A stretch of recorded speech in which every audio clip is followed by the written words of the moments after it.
Ne asimilasyon, entegrasyon. Ramazan ölçen.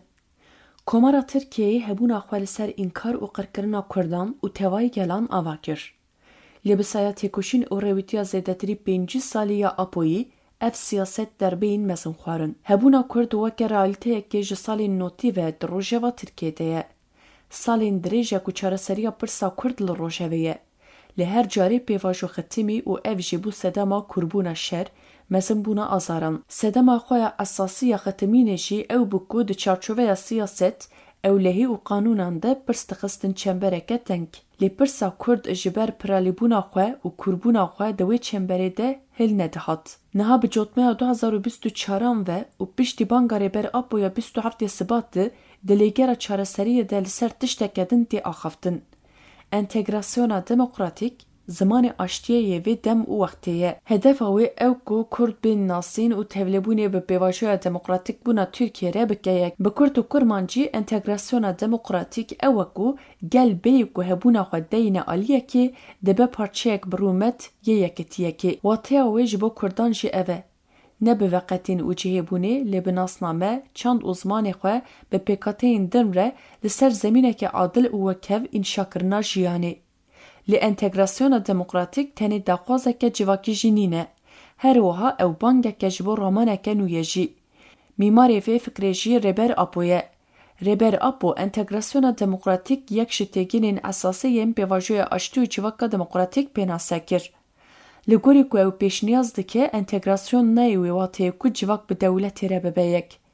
Naxêr, ew dibêje ku bi civaka demokratîk wê komara demokratîk bê avakirin. Ji bo fêmkirina vê jî divê em biçin hevdîtina 28 tebaxê ya Heyeta Dempartiya İmraliyê ku bi Rêber Apo re kir.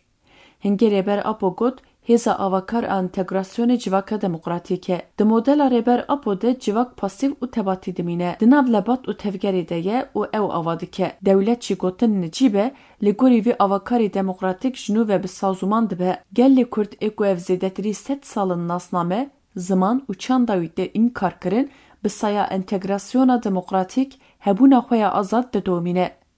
Li vê derê ye esas tê girtin cudarengî nabin sedema veqetîn û cihêbûnê. Cudareng yekitiyeke rengîn ava dikin. Rêber Apo dixwaze bi entegrasyona demokratîk civaka demokratîk entegreyê komara demokratîk bike.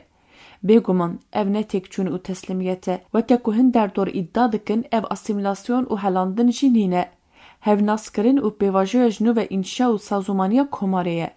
Ji ber wê tevê ku entegrasyona demokratîk di civaknasiyê de weke têgînekî nû bêdîtin jî ev ji têgîneke siyasî civaknasî wê de tir li ser veguherîna civak û dewletê pêşniyazek e. Aliyeke din ê entegrasyona demokratîk jî naskirina mafên gelê Kurd ên çand û zimanî ne. Kurdî ji perwerdeyiyê heta bi xizmetên cemewariyê di hemû qadên jiyanê de xwe hêyî dike. Pêre înkara birêya zimanê gelê Kurd jî ji holê radibe. Gelê Kurd jî hingê xwe weke parçeyekê ji komara demokratîk dibîne ev têkilî xurt dibe.